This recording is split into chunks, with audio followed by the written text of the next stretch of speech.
Nagbigay ng kanyang reaksyon ang actor-dancer na si Nico Natividad sa desisyon ng MTRCB na patawan ng 12 days suspension ang kapamilya noontime show na It's Showtime.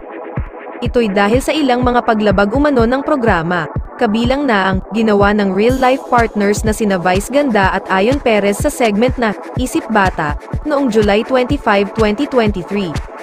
Noong September 4, 2023, inilabas ng Movie and Television Review and Classification Board ang kanilang suspension order laban sa It's Showtime.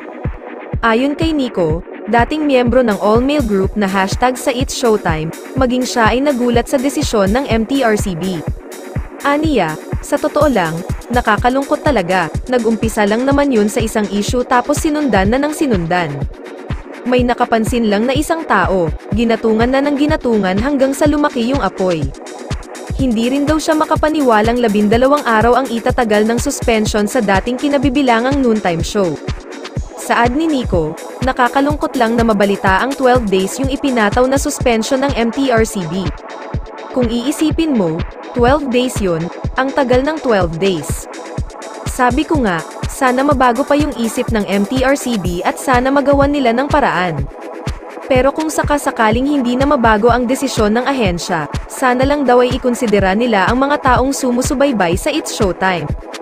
Alam ko naman na maaayos nila, pero kung magkataon na hindi man, sana huwag naman ganun katagal na 12 days. Ang tagal ng 12 days na hindi mapapanood ng mga tao yung It's Showtime. Nakasanayan na yon ng marami na kada tanghali manonood sila ng It's Showtime, sabi ni Nico. Ibinahagi rin ng aktor na ilan sa mga host ng It's Showtime na nakakausap niya ang labis na nalulungkot sa naging desisyon ng MTRCB.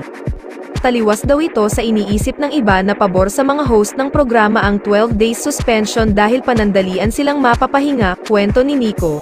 Si Jackie Gonzaga kaibigan namin yan. Isa siya sa mga nakakausap namin na taga It's Showtime, talagang nalulungkot sila. Ako at kami nga na wala na dun nalulungkot. Paano pa kaya sila? Dagdag pa niya. Hindi dahil sa wala silang work ng 12 days ha, kasi kung titingnan mo, parang day off na lang nila yon.